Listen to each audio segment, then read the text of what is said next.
Alhamdulillahirabbil alamin wassalatu wassalamu ala asyrofil mursalin sayyidina Maulana Muhammadin wa ala alihi wa sahbihi asma'in nama ba'du. Ingkang sangat kula hormati Kiai Haji Dr. Insinyur Salahuddin sedanten keluarga Mbah Hasyim, sedanten dzurriyyah. Niki wonten putri, wonten bulik-bulik, wonten Gus Umar, wonten Bu Lili, wonten sedanten semua alumni, semua santri-santri yang kami cintai. Saya ini syukur sekali karena waktunya tinggal sebentar, jadi uji nyalinya juga sebentar. Saya akan ngomong sesuai spesialisasi saya, yaitu fikih. Karena saya murid Kiai Haji Maimun Zubair yang bersanad lewat Mbah Karim sampai Mbah Hasyim, atau bersanad lewat Mbah Mun, Mbah Zubair, kemudian Mbah Fakih Mas Kumambang, juga teman Mbah Hasyim ketika sama-sama ngaji di Mekah. Saya akan mengkagumi Gus Dur dari segi fikih. Ketika Gus Dur dilengsarkan dari presiden, yang paling saya kenang dan para ulama seluruh Indonesia, mungkin seluruh dunia mengenang adalah keberhasilan Gus Dur mengelola konflik itu tidak pertumpahan darah. Itu satu prestasi yang insya Allah jadi amal beliau, semoga mendapat ridhonya Allah Subhanahu wa ta'ala. Karena yang paling dihindari oleh Islam sebisa mungkin adalah jangan ada darah menetes, apalagi hanya demi kekuasaan. Sehingga Rasulullah SAW sampai berdamai ketika terjadi tarik ulur di Sulhul Hudaybiyah. Saat itu Suhail bin Amr memberi sekian poin yang mendikte Rasulullah, semuanya merugikan Rasulullah. Tapi semuanya merugikan Rasulullah, tidak ada yang menguntungkan sama sekali. Tapi Rasulullah menuruti itu semua demi tidak pertumpahan darah. Padahal Suhail bin Amr zaman itu masih kafir. Sehingga menjadi fikih bahwa perdamaian itu harus kita jaga. Sampai ada ayat wa in janahu lisalmi fajnah laha wa tawakkal 'ala Allah. Jika mereka ingin damai, kamu harus menuruti itu. Sehingga damai itu pula yang zaman era Gus Wahid, ketika beliau menginginkan negara berdasar Islam, itu banyak di buku, termasuk beliau panitia 9 persiapan kemerdekaan, Pebuki, juga tadi Gus Salahuddin cerita.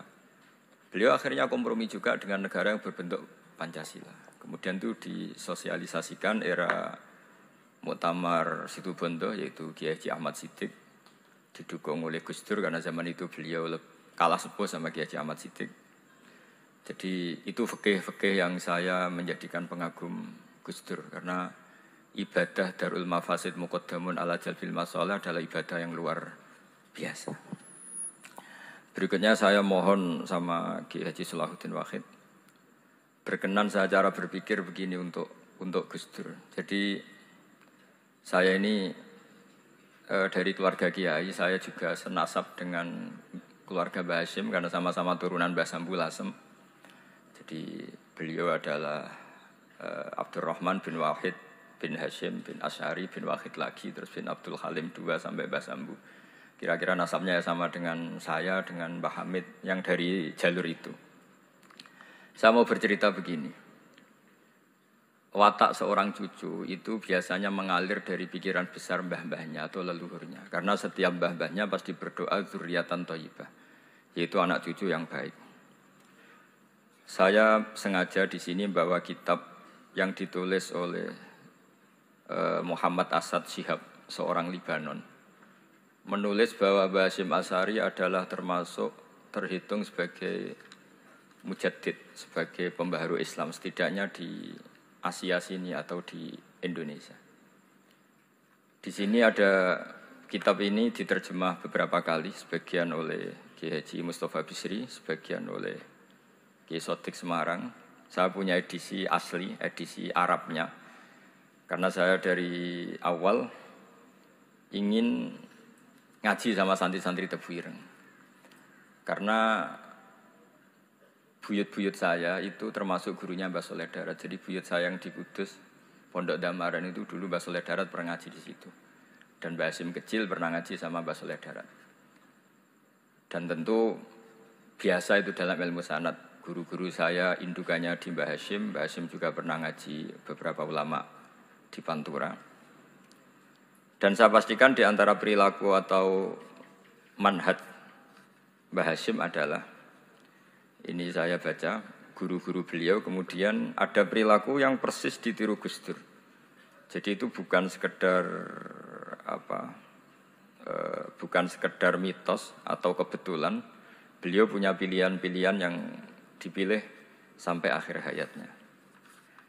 Di sini ada cerita proses Mbah Hashim ngaji, kemudian pernah ada seorang Jerman mau belajar Islam sama Mbah Hashim, kemudian ditemui beliau dengan sangat hangat ketika sudah mengenal Islam secara detail. Ya saya ulang lagi, ketika sudah mengenal Islam secara detail, beliau ngendikan, kamu jangan tergesa-gesa, kata beliau. Kamu harus menerima Islam ini secara al-bayyinah, secara argumentatif, secara logika yang benar, jangan karena terpaksa. Itu pula yang akhirnya Mbah Hashim mendorong khuriyatul fikri. Orang itu harus merdeka dalam berpikir. Itu pula yang mengilhami Rasulullah SAW ketika Sulhul Hudaybiyah. Orang kafir yang masuk Islam harus dikembalikan ke habitat kafir karena itu habitat asli. Karena rata-rata dulu suku Mekah zaman itu kafir semua. Tapi yang orang Islam masuk kafir harus dibiarkan karena dianggap kembali ke habitat. Tentu semua perjanjian itu merugikan Rasulullah SAW. Tapi yang unik, Rasulullah itu menerima itu semua. Kata Rasulullah, sudah perjanjian itu kita terima saja. Akhirnya perjanjian itu diterima. Kemudian tapi Nabi hanya minta satu hal. Orang kafir Quraisy tidak boleh melarang orang diskusi Islam. Akhirnya mereka diskusi tentang Tuhan, tentang agama, tentang macam-macam. Sehingga mereka akhirnya membandingkan, enaknya punya Tuhan batu sama Tuhan yang disebut Muhammad. Tentu mereka masih jangkar pakai nama Muhammad. Mereka diskusi. Kalau kita punya Tuhan berhala, efeknya begini-begini. Kalau Tuhan kita banyak, efeknya gini-gini. Diskusi. Yatafawaduna fil hadis. Mereka diskusi secara terbuka.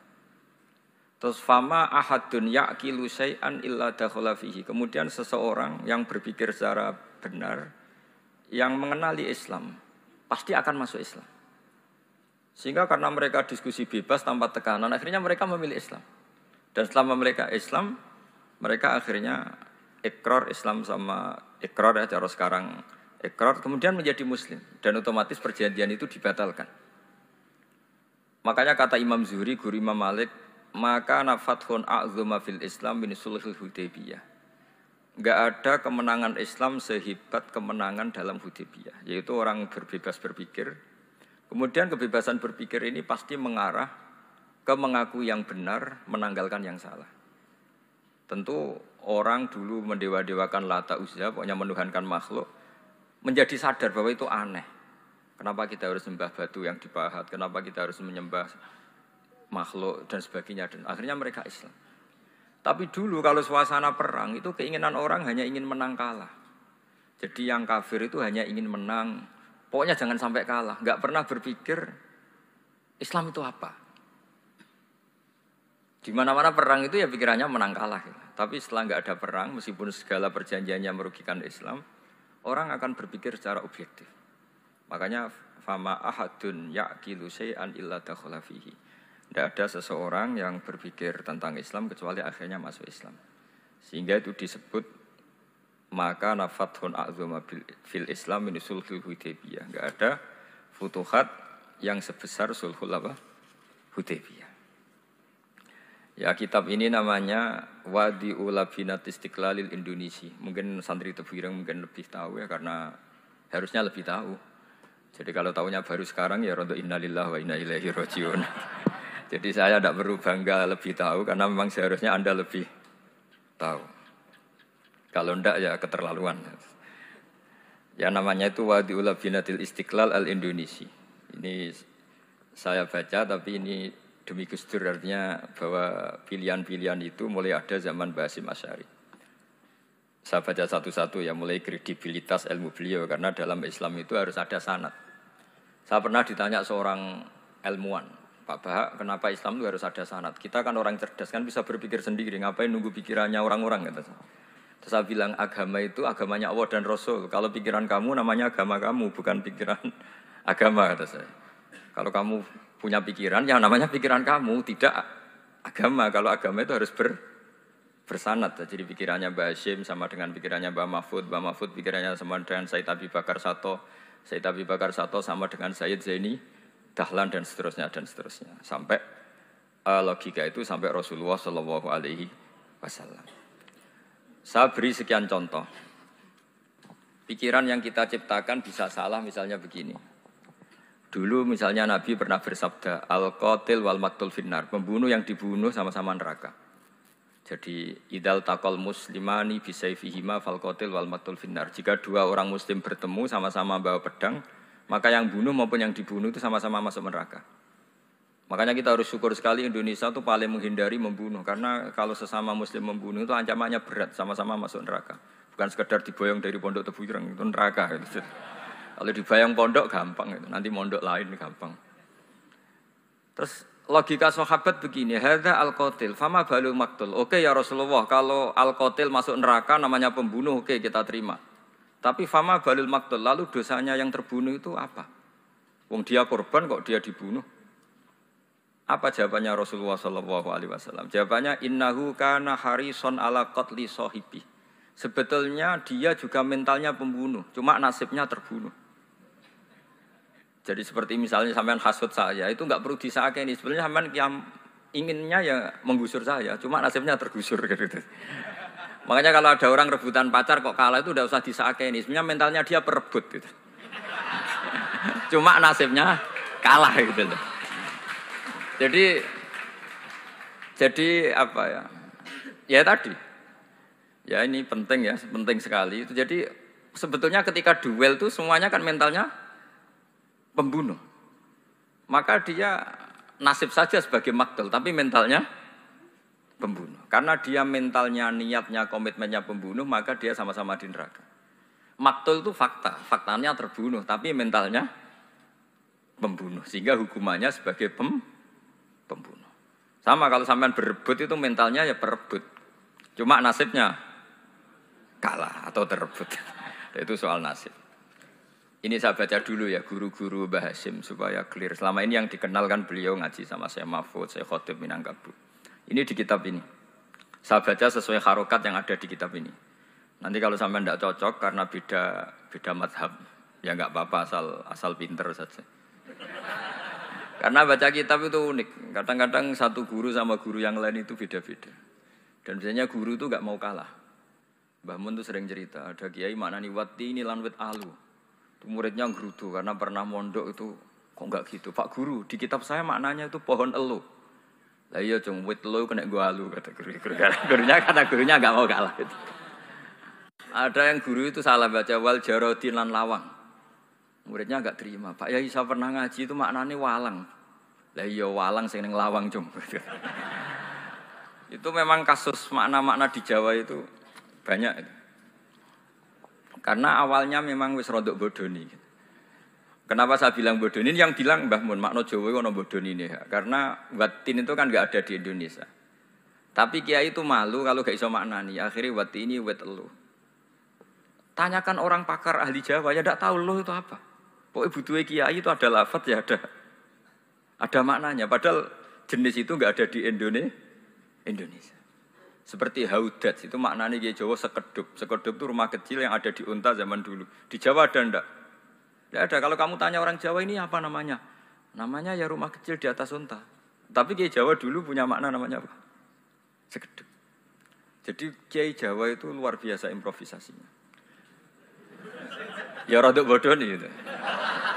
Lah yang sering bodoni itu bab halal haram, tapi bodoni apik. Yang tidak semua bodoni itu buruk, kadang wajib. Betul ya? Ini sama tergesola. Ini karena keahlian fikih saya juga barokahnya Mbah Hashim Asy'ari supaya beliau senang. Beliau senang karena para nabi, para wali, para ulama itu tidak meninggal. Tadi kalau Mbak Anita bilang wafat itu kalau dalam bahasa Arab Wafa yafi wafaan itu maknanya nuhoni. Nuhoni itu sudah memenuhi. Jadi sebenarnya memang nggak pernah ada orang mati itu. Jadi kita punya jatah umur, jatah rezeki sudah terpenuhi semua. Namanya wafat. Dari kata wafa yafi wafaan, sesuatunya sudah penuh maka diambil. Kalau roh sendiri nggak pernah meninggal. Ya roh sendiri kalau Mbak Anita bilang kita memperingati kehidupan Gus Dur ya memang hidup karena tadi nggak ada siapapun bilang orang itu mati. Orang mati itu adalah jasad, rohnya diambil dari jasad. Roh sendiri ini nggak pernah berstatus mati karena makanya orang Jawa semua sepakat. Wong mati ku piye? Sing nyawane dijabut, jasadnya mati, nyawanya diambil. Kemudian nyawa ini yang mengalami dapat nikmat maupun dapat azab. Sehingga keyakinan ahli sunnah wal jamaah ini perlu didoakan karena menghadapi Allah butuh topangan doa dan doa itu nggak pernah salah. Karena otoritas doa itu milik Allah Subhanahu wa Ta'ala. Tidak bisa kamu nyemprit Allah. Allah ini sudah akhirat loh. Amal nggak ada gunanya loh. Tidak bisa. Allah tetap zat yang bisa mengabulkan doa siapa saja. Sehingga ahli sunnah berpendapat doa itu yanfa'ul mayyit. Doa itu manfaat untuk mayyit. Sehingga Basim Asy'ari ngarang secara spesifik risalah an ahli sunnah wal jamaah. Di antara yang paling pokok adalah doa yanfa'ul mayyit. Doa itu manfaat pada mayyit. Ini saya hitung ya guru-gurunya Mbah Hasyim. Darus Salhat Muhammad Hasyim Asy'ari ini karangannya Asad Syihab, orang Libanon. Buku ini selesai tahun 72. Beliau lama sekali ikut ngaji di sini sama Mbah Hasyim. Tapi sebagai peneliti, beliau ke sini sudah alim. Ndak terus masih ngapalkan alif bata itu masih sudah alim. Darus Salhat Muhammad Hasyim Asy'ari fil Haramil Makki Syarif fi Makkah Al-Mukarramah alaihi ulama. Seterusnya beliau hitung ya. Amsalus Syekh Ahmad Amin Al-Attar wa Sayyid Sultan bin Hasyim wa Sayyid Ahmad Zawawi. Ya dihitung ya sudah berapa itu. Tapi beliau ke sana sudah alim loh. Jangan sampean kira kalau sampean ke sana itu jadi TKI repot nanti. Itu kata Mbah Mun kalau ada orang mau mondok Mekah. Apa mondok Mekah wis alim dereng. Kersane pinter bahasa Arab, bakul es nang Arab pinter bahasa Arab kata Mbah. Jadi kalau beliau kalau sama orang belum alim mondok di Mekah itu agak duka beliau. Ya, Syekh Ahmad Amin Al-Attar, wa Sayyid Sultan bin Hasyim, wa Sayyid Ahmad Zawawi, wa Syekh Ibrahim Arab, wa Sayyid Ahmad bin Hasan Al-Attar, wa Syekh Said Al-Yamani. Ini yang gurunya Mbah Zubair juga, guru-gurunya keluarga sarang. Wa Sayyid Husain Al-Habsyi. Ini mbah-mbahnya keluarga Habib Anis Solo. Jadi, ya pokoknya keluarga besar Solo. Karena kita tahu Habib Anis itu bin Alwi, bin Ali yang punya simtud Duror bin Muhammad bin Husain. Alladzi tawalla mansibal iftah hatta wafatul maniyah wa Sayyid Bakar Sato. Ini yang ngarangnya Anatul Thalibin. Wa Syekh Rahmatullah wa Sayyid Alawi bin Ahmad As-Segaf. Ini yang ngarang Tarsihul Mustafidin. Kita tahu sarah i'anah paling terkenal adalah dua I'anatul Thalibin dan Tarsihul Mustafidin. Itu dikarang oleh Alawi bin Ahmad As-Segaf. Terus wa Sayyid Abbas Al-Maliki. Itu banyak Sayyid Muhammad. Karena kita tahu Sayyid Muhammad adalah Muhammad bin Alawi bin Abbas. Ya, Muhammad bin Alawi bin Abbas. Itu juga gurunya Mbah Hasyim. Wa Sayyid Abdul Az-Zawawi wa Syekh Saleh Bafadl. Wa Syekh Sultan Hasyim Daghestani. Jadi selain guru-guru di Indonesia termasuk Mbah Mahfud Termas, Syekh Khotib Al-Minangkabu, beliau punya guru-guru itu yang saya sebut. Lalu barokahnya guru-guru itu, ya barokahnya guru-guru itu, Mbah Hasyim berpikir seperti itu. Dan berpikir seperti itu yang mengilhami Gus Wahid, kemudian Gus Wahid mengilhami Gus Dur. Kenapa saya cerita ini? Supaya kamu tahu bahwa pikiran-pikiran besar Gus Dur itu ada sanadnya. Jangan sampai kamu berpikir Gus Dur cerdas muka kan delok film lah, terus gue delok film kan ya repot gitu. Jadi makanya ini, karena banyak juga yang cerita Gus Dur sebagai budayawannya, sebagai demokratnya, sebagai pluralisnya. Yang cerita itu kan sudah ada, masa saya disuruh cerita itu lagi? Jadi kalau sampean saya cerita itu lagi kan coro Jawa tahsilul hasil. Jadi ini itu tidak bidang saya. Bidang saya akan melihat Gus Dur sebagai cucu Mbah Hasyim siapa? Asy'ari. Ini saya baca ya. Ini bahasa Jerman tapi sudah diagak-agak Arabkan. Ma'al Muhandis Karel von Schmidt. Ini Mbah Hasyim. Jangan kira yang pernah berkawan ya, bersosialisasi dengan non-muslim itu mulai Gus Dur.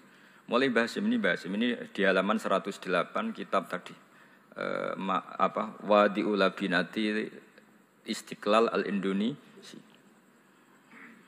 Kitab ini boleh sampean gasap kok. Nanti setelah ini tak bawa pulang atau sampean gasap enggak apa-apa. Ini santri-santri tebu ireng enggak apa-apa. Siap ya? Ya nanti bisa dibajak. Lakot kan seterusnya hakon ziarati alam Muhammad Hasyim makana dalika fi yaumini 7 Juli tahun 1936. Fi maqorihi tebu ireng. Haitsu taqaltu indahu bil muhandis Karel von Smith. Wa kanatil fursa saikhal tahadus ma'ahu tawilan. Terus setelah itu ini ceritanya mu'allif menangi Mbah Hasyim diskusi sama orang orientalis. Ini kata mu'allif, wa hadhil uqdatu takunu aqidatan wa hiya uqdatul mustasyrikin fa kullu shay'in ya'ti minal ghurbiyin wal irobiyyin wa Eropa ya'tabirunahu dasisah. Jadi zaman itu Mbah Hasyim itu sering punya tamu dari Eropa, dari barat, dari macam-macam. Sumastatrodal muhandis fa terus sampai. Nah ini cerita saja betapa Mbah Hasyim itu perkawanannya luas sekali. Terus ini cerita akhirnya orang ini sampai masuk Islam. Ketika masuk Islam di antara pesannya Mbah Hasyim, saya ulang lagi di antara pesannya siapa? Mbah Hasyim itu beliau bilang kamu harus dipikir-pikir lagi katanya. Itu kan satu kearifan Mbah Hasyim ini saya baca karena saya takut ditegur ini. Saya juga nunggu surat kok tidak datang-datang ini kok. Supaya cepat selesai. Ini bebas. Kalau ada surat malah kebenaran ini karena sudah mulai nyari-nyari. Ya jadi saya mohon nanti kitab ini bisa dikaji di sini. Nanti saya tinggal di sini ada cerita-cerita sampai beliau berteman orang Eropa, terus beliau macam-macam sampai terus saya teruskan. Summa arsalatku syirka ila Indonesia amni 1929 watana qala fi kasir minal mudun wa makata akhiran fi madinati Surabaya bi Jawa Syarqiyah wa min huna bada'atil hidayah wa taufiq taqudanihi ilal khairi. Hadas lautil hadis fil amil alladhi yakti fatratas tiraq. Jadi orientalis tadi ketika berteman Mbah Hasyim lama-lama tertarik oleh Islam. Ketika mulai tertarik dengan Islam wa sya'ara bil istiqra aruhi wal amni tam wa kaifa ya'budu rabbahu ibadatan haqiqiyah.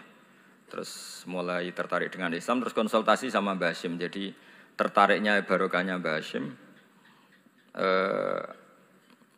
orang ini kemudian wabakiyal muhandis itu insinyur Karel von Smith fi Indonesia hatnan dalatil harbul alamiyah sehingga perang dunia kedua selesai wa indama qawamal Indonesiun didal hukmil al-Hollande fi harbil istiqlal am wa kana muhandis fi sufil Indonesian dafa'u islamuhu li yasyari ka sakterusi. Terus ini saya cerita jadi Mbah Hasyim pernah mengislamkan orang Belanda, orang Jerman. Orang apa? Orang Jerman, terus orang ini hidup di Hamburg. Sampai akhirnya beliau dakwah Islam di sana.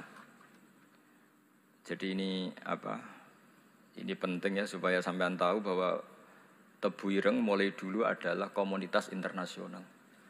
Ya, Tebu Ireng mulai dulu adalah komunitas internasional. Jadi terus ketika ngadepi Indonesia yang dijajah, ini Mbah Hasyim bersama kawan-kawannya sepakat iktikaf di Multazam. Ini saya baca ya. Wa akhiran istama'a ma'a nukhbatin min haula'i talaba min zalama alaihi al-had Muhammad Hasyim ala ayata'ahadu wa yaqumu bi amalin fi lailatin lailan min laili syahri Ramadan. Al-mu'azzam istama'a haula'i talaba waladina yantamuna ila iddati qawamiyatin. Qawamiyah itu kalau bahasa sekarang perlawanan min Afrika wa buldani janubi Asia, Asia Tenggara, wa Asia Wusta, Asia Tengah, wal buldan al-Arabiyah. Wa kana al-had Muhammad Hasyim Asy'ari ahadahum. Wa waqafu jami'an amamal multazam bil Ka'batil Musyarrafah. Wa ahadu wa aqsamul yamin ala yakum bil jihad fi sabilillah li ilahi kalimatil Islam wa tauhidil muslimin bin nasril ilmi wa tau'iyah wa tafaqquh fiddin talaban lil mardatillahi ta'ala la yarjuna min wara'i dzalika malan wala mansiban li anfusihim. Jadi sebelum beliau pulang ke Indonesia itu komunitas Asia Tengah, Asia Dekat, Asia Jauh Semuanya dijajah karena Mesir dijajah Prancis, yang ini, Burma dijajah ini, yang Indonesia dijajah ini, semuanya berdoa di Multazam. Intinya Mbah Hashim itu patriotik betul. Tapi ya religius betul. Beliau berdoa di Multazam, beliau menyanggupi siap jihad melawan penjajah. Tapi saat itu juga berikrar kalau semua itu tidak untuk nyari pangkat. Makanya saya yakin Gus Dur adalah orang saat jabat presiden karena supaya Indonesia tidak chaos. Buktinya apa? Ketika beliau dilengsarkan ya santai saja. Wong ngajine wa mal hayatud dunya illa mataul ghurur. Jadi ya santai saja itu. Enggak jadi masalah. Terus kitab ini menerangkan, ini saya baca ya. Li khidmatid duwal alladziina laha musta'maratun. Musta'marat itu dijajah mislu Holanda wa Inggris wa Rusia wa Pernisa wa fi hadzal amri bidzat ara ana 'alal muslimin wal mas'ulin khususan. Ini intinya ulama-ulama yang dari timur jauh kemudian sowan ke Mbah Hashim minta fatwa karena negara-negara mereka juga dijajah. Jadi dulu orang dari Jerman, dari mana-mana belajar Islam juga sama Mbah Hashim. Yang negara-negara Asia Timur, Asia dekat itu juga kalau konsultasi kemerdekaan juga sama siapa? Mbah Hashim. Jadi uniknya kitab ini ditulis oleh orang Libanon. Jadi orang Libanon itu saking penasarannya sama Mbah Hashim Asy'ari itu datang ke sini. Ya datang apa? Datang ke sini untuk belajar sama Mbah Hashim. Dan di antara belajar itu kemudian sampai sini ternyata tamu-tamunya Mbah Hashim dari berbagai negara. Mulai yang konsultasi cara memerdekakan negaranya karena ngalami dijajah sampai cara belajar Islam yang benar. Termasuk tadi yang Karel von Schmidt tadi yang masuk Islam karena konsultasi sama Mbah Hashim. Padahal dia orang Jerman. Terus di antara kelebihannya Mbah Hashim, ini juga ditiru Gus Dur. Wal haju Muhammad Hashim la yajidu kharajan ayuna kisau sami' wal mukhatab. Bal yurahibu bidzalik. Mbah Hashim orang yang enggak tersinggung ketika pendapatnya ditentang atau digugat oleh lawan bicaranya. Beliau santai, tidak terus ya tidak berontak, ya santai aja. Enggak terus angger dibantah, membantah kiai kualat, enggak itu enggak ada sanadnya. Nah ini saya pastikan ya bahwa kehebatan Gus Dur itu kita enggak lepas dari barokahnya siapa? Mbah Hashim. Sekaliber Rasulullah SAW sebagai Sayyidul Khalqi, Sayyidul Anbiya al-Mursalin, beliau yang ngakui ana da'watu Ibrahim wa bisyaratu Isa. Aku hebat ngene iku barokah dungane Nabi siapa? Ibrahim. Maka ini sesuatu yang saya tekuni, jadi enggak salah kalau bicarakan Gus Dur ya harus bicarakan Mbah Hashim. Sama bicarakan Nabi Muhammad SAW juga harus membicarakan Jadduhul A'la yaitu Ibrahim alaihissalam. Jadi ini kitab bisa dipakai atau digasap ya enggak apa-apa. Artinya gini, gasap itu kalau saya ada ridho jadinya gasap, kalau ridho ya jadinya boleh. Dan menjadi gasap kalau enggak dipelajari. Ya, jadi kalau enggak terus tinggo jimat itu kita fokus bahak sakti, wah ya repot makanya ini. Nah kalau dipakai itu gasap. Tapi kalau nanti didiskusikan sama teman-teman, kemudian menjadi baik, menjadi luar biasa, saya ikut ngamal. Terus saya ulang lagi, saya teruskan. Ittisolatuhu. Ittisolatu itu komoditas beliau. Lahu ittisolatun wasi'atun wa mukatabatun ma'a katsirin min zu'ama'il alam al-islami fi dzalikal ahdi. Fianhum Asy Abdul Aziz As-Sa'alibi wa Sayyid Diyauddin wa Syairozi Adwul Injil terus. Beliau punya perkawanan besar di komunitas internasional termasuk Syekh Muhammad Abdul Karim Al-Khattabi wa Sayyid Alawi bin Thahir Al-Haddad Mufti Sultanati Johor. Ya, beliau berkawan dekat sama muftinya kerajaan Johor wa Muhammad Ali wa Syaukat Ali bil Hindi wa Muhammad Ali Jana Muhammad Iqbal. Muhammad Iqbal yang terkenal di India itu wa Sayyid Hibaduddin Asy-Syahrastani wa Wazirul Ma'arif Al-Iraqiyah. Beliau berteman sama PM Irak. Jadi kalau Gus Dur dari Mesir belajar di Irak ternyata dulu mbahnya teman akrabnya Perdana Menteri apa? Irak. Terus banyak waroisu Majlis Tamyiz wa Sayyid Al-Alama Muhammad bin Aqil wa Sayyid Muhammad Jadul Maula wa Sayyid Muhammad Surur saat terusnya itu. Jadi ini nanti saya tinggal termasuk catatan-catatan ini saya mohon ridho dari Gus Solah dari supaya santri-santri sini belajar Mbah Hashim lebih serius supaya gampang. Kenapa saya katakan harus seperti ini? Dulu Nabi Ibrahim itu di antara anak cucunya, itu secara lahir ada yang tidak soleh. Karena anak cucu itu punya otoritas, sehingga anak cucu ini yang menstatuskan Nabi Ibrahim. Sampai Allah sendiri yang meluruskan pengklaiman itu, yaitu ada ayat maka anak Ibrahimu Yahudiyah wala Nasranian. Karena ada orang yang bernama Yahuda bin Yakub bin Ishak bin Ibrahim. Karena Yahuda punya pola tertentu dalam beragama, terus seakan-akan mbah-mbahnya paling ya begitu. Akhirnya Ibrahim pernah disetatuskan sebagai Yahudi. Sampai Allah sendiri yang ngendikan maka anak Ibrahimu Yahudiyah wala Nasranian. Sampai datang Rasulullah SAW yang memaklumatkan saya juga cucu Ibrahim orisinil. Dan saya pastikan Ibrahim itu bukan Yahudi tapi bapak tauhid. Semenjak itu Ibrahim dipulihkan namanya, bukan Yahudi tapi bapak tauhid. Yaitu diistilahkan Nabi millata abikum Ibrahim, semua tauhid adalah nginduk kepada Nabi siapa? Ibrahim. Nah saya ingin santri-santri Tebu Ireng misalnya nanti suatu saat jadi komunitas internasional, jadi orang keren komunitas internasional, itu bukan karena ingin gaya-gayanan terkenal, tapi ingin niru Mbah Hasyim bahwa itu awal dakwah Anda fil alam. Semua alam ini tentu butuh tauhid, butuh kebenaran, bukan gagah-gagahan sebagai orang populer. Terus persahabatan yang luas, misalnya Anda khusyuk terus kuper. Wah, ratau kancanan wong hampir jadi wali gini terus kuper. Mungkin Anda tidak akan jadi wali karena sanadnya Mbah Hasyim itu perkenalannya luas. Sementara kamu milih kuper, gak pernah berteman orang, tapi sanadnya sampai Mbah Hasyim itu membingungkan sanad itu. Wong Mbah Hasyim tidak gitu kok kamu nyanatkan begitu. Jadi kalau santri Tebu Ireng mulai sampai neng kamar, terus ngobong dupo, terus menterkenalkan diri jadi wali. Gitu.